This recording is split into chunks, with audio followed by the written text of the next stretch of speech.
They are more generous, more nurturing, more creative, more collaborative. It's easier in the femininity to be caring and receptive, especially to change, to be grateful. They also have the ability to be. So when men get together and go do things.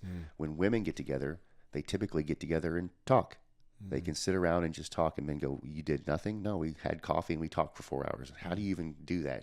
Seems out of this world. But they have the ability to be. And so that's the feminine side. That's great. I think that this is the type of thing you need to hear multiple times, because I imagine the average guy, because I've been the average guy before, just the idea of that I need to understand and embrace anything other than being masculine is completely foreign. And so this is something we'll come back around to a lot.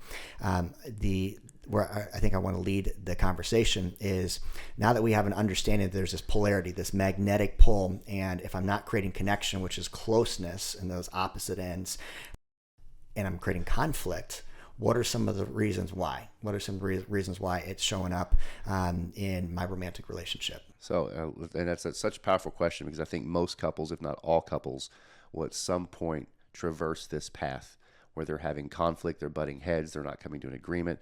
There's no unity in this certain area of their life. And so as you look into those moments, and a lot of you listening to this are now thinking of those moments, or maybe you're in the middle of one of those moments where you go, man, this masculinity and femininity thing, okay, like I'm trying to understand it, but how does that make sense to me right now? Is you've got to step back. You've got to take your plane up to 10,000 feet and look at your scenario. Really get to see where your woman is operating in.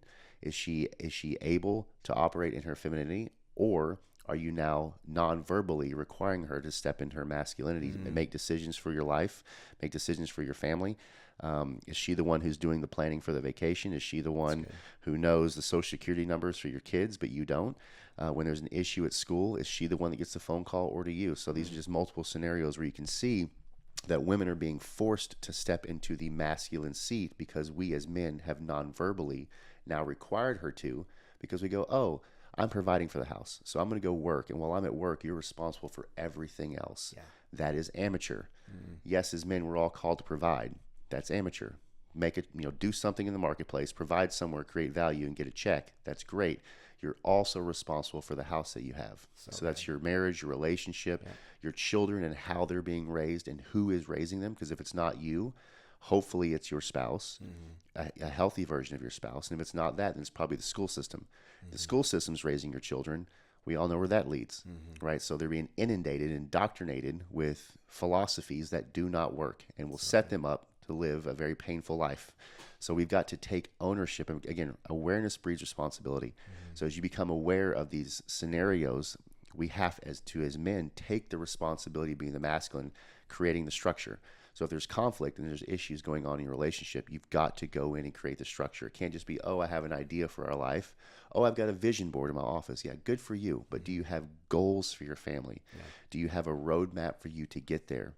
Are you the one who's leading that? You've got to. If it's your wife, that's a masculine wife. Yeah. So stepping into these and really taking the responsibility that you've got to go first. And so I know there's 1,000 different circumstances we could probably bring up with men who are in some sort of conflict trying to navigate masculine and feminine. But we've got to zoom out first and look at our scenarios, and then we can start to decide, well, what's masculine here, what's feminine here, who's showing up, how am I showing up, and where can I make those changes? Yeah, I know this is off script a little bit, but I think it'd be valuable for our guys to actually visualize. So we were talking about a couple that we know through our circle where the man has abdicated a lot of leadership, and his wife has taken on the role for family planning, discipline, vacations like you shared, visionary finance role. Right. And so he's stepped into a highly feminine energy dynamic, and she is in a highly masculine dynamic. And both those stem from parents and upbringing and the models that they had.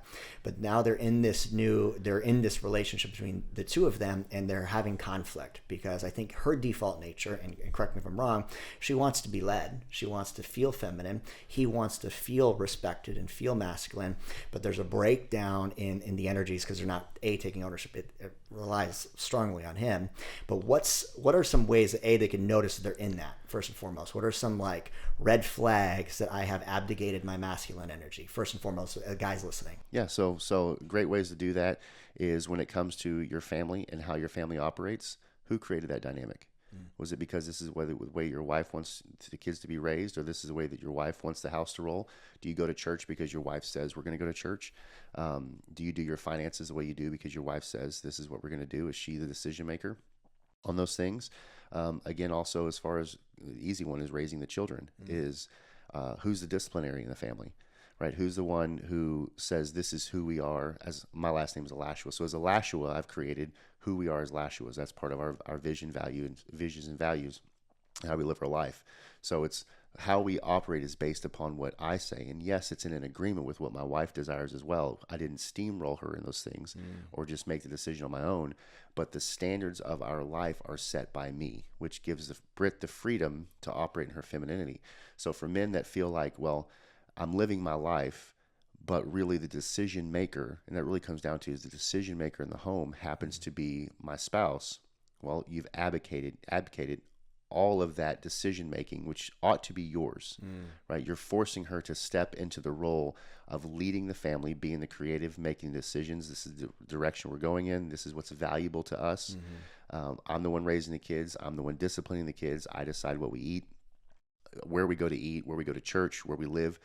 Are all decisions made by her. You've completely stepped aside in who you are, and you're operating as a beta male.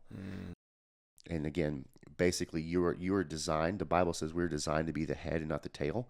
And what you're doing, if that's you, and this pokes you in the right area, that pokes you in an area, then you realizing that you've become the tail of your family. And right, so the person who leads can't lead from the rear. Yeah, that's so good.